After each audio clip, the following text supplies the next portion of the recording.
It was on the 22nd of November. I was really excited because it was my best friend Aditi's birthday the next day. I had planned a surprise party for her and I had to do all the preparations after coming back from college. I asked for help from my two very good friends, Akshay and Saanvi, and of course they agreed. I packed my bag and moved out of my house for college.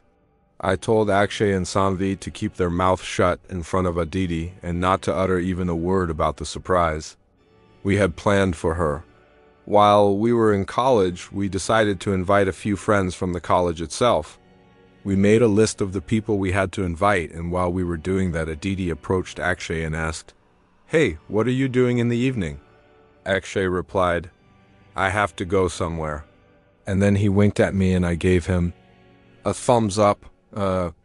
Then she asked me and Saanvi for our evening plans and we said together, "I have to go somewhere too." And then we gave each other a surprised look. She said, "Okay then, I was free, that's why I asked."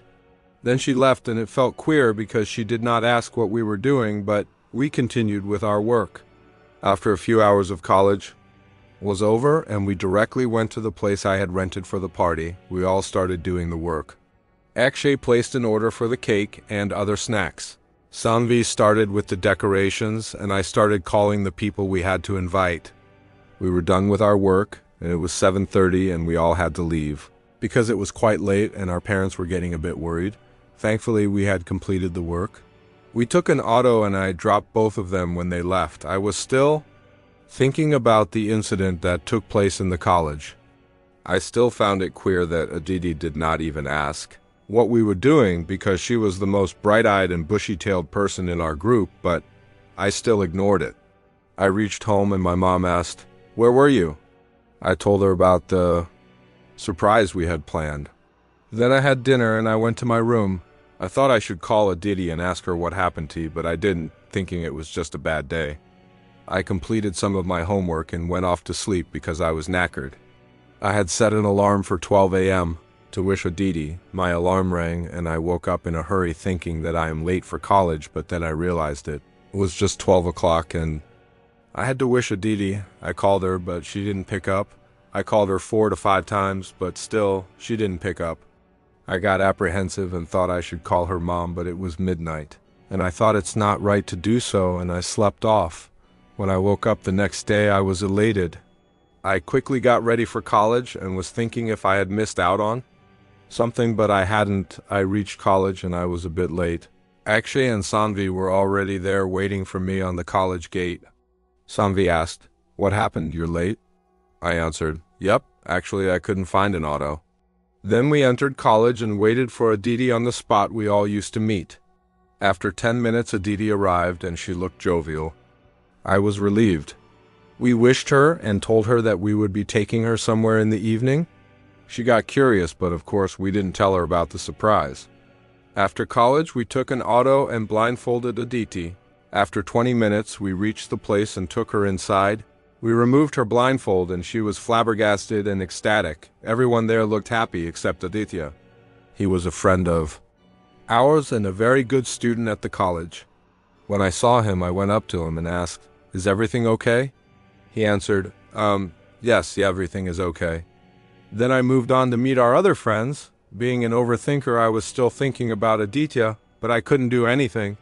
Everyone was enjoying the party, dancing and having a blast. Then, after some time, I realized Aditya was not there. I started looking for him, called him so many times, but I couldn't find him. I did not tell anyone, thinking that he might have had a bad day and left the party. The party was over, everyone was sapped and went to their homes. Aditi thanked us for the surprise and I dropped her to her house.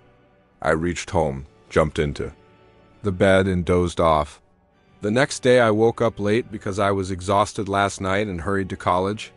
As soon as I entered college, I saw a bunch of cops standing and having a discussion.